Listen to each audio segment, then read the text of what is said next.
Bismillahirrahmanirrahim.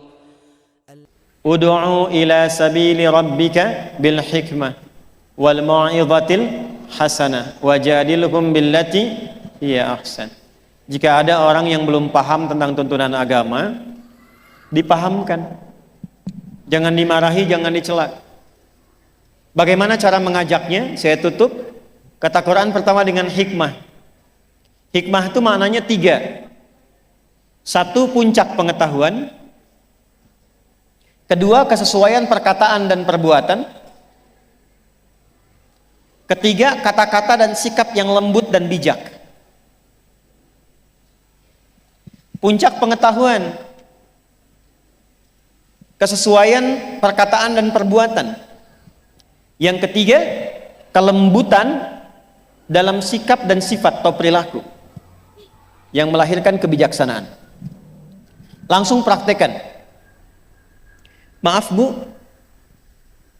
ini sudah pernah mengalami ya, kalau ada anak-anak gitu, anak rewel macam-macam, ibu pernah marah? Marahnya benci atau sayang? Bayi nangis rewel terus, bayi baru lahir, apa ibu bentak? Diam kamu gitu? Tidak. Ibu pukul?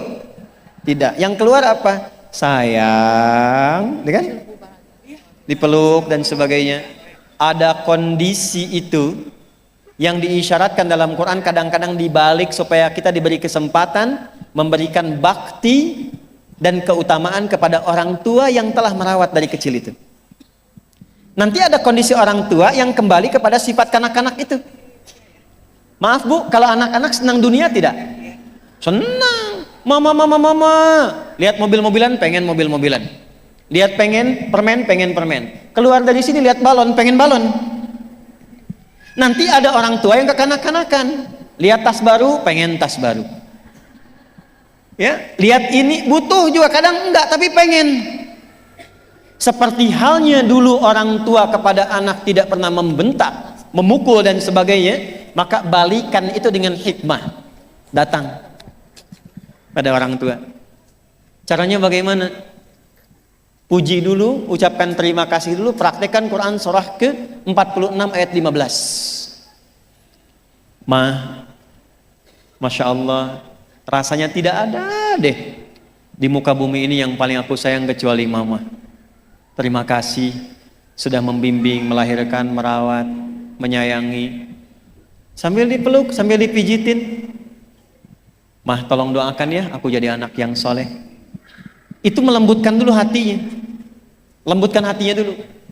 Setelah itu muncul, oh iya anak mama insya Allah soleh dan sebagainya. Baru masuk kepada inti pembahasannya. Mah, menurut mama bagaimana kalau satu saat aku dipanggil oleh Allah?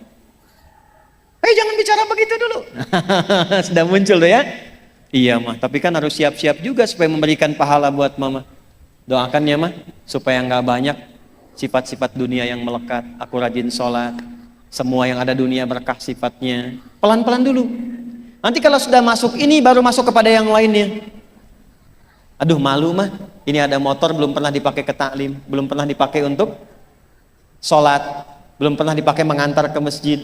Doakan ya mah supaya berkah. Masuk dari kita pribadi dulu.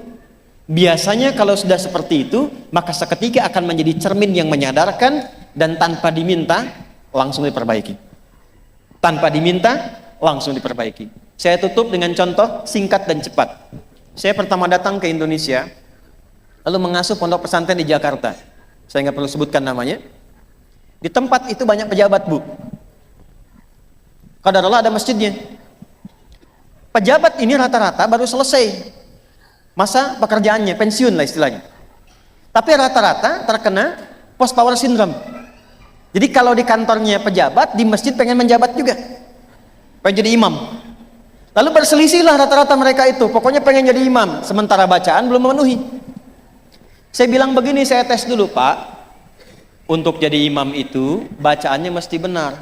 Jawabannya hebat. Justru Ustadz ketika jadi imam itu supaya dibenarkan oleh makmum katanya.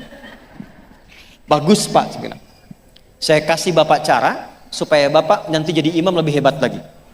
Bapak boleh jadi imam, nggak ada masalah. Khusus duhur dengan asar dulu. Nanti subuh, maghrib, isya, biarkan santri dulu Pak. Dalam masa menunggu itu, Bapak setoran ayat yang mau dibaca maghrib. Misal, Bapak pengen imam sholat maghrib, silahkan Bapak duhur imam, asar imam. Nanti mau ke maghrib, apa yang mau Bapak baca untuk sholat maghrib, Bapak setorkan dulu ke santri. Sementara nunggu setoran, biarkan santri jadi imam. Begitu santrinya ngimamin, suaranya bagus Bu, isanya bagus juga, subuh bagus juga. Besoknya saya bilang lagi, Pak silahkan maghrib imamin. Gak usah Ustadz, itu aja yang udah ada.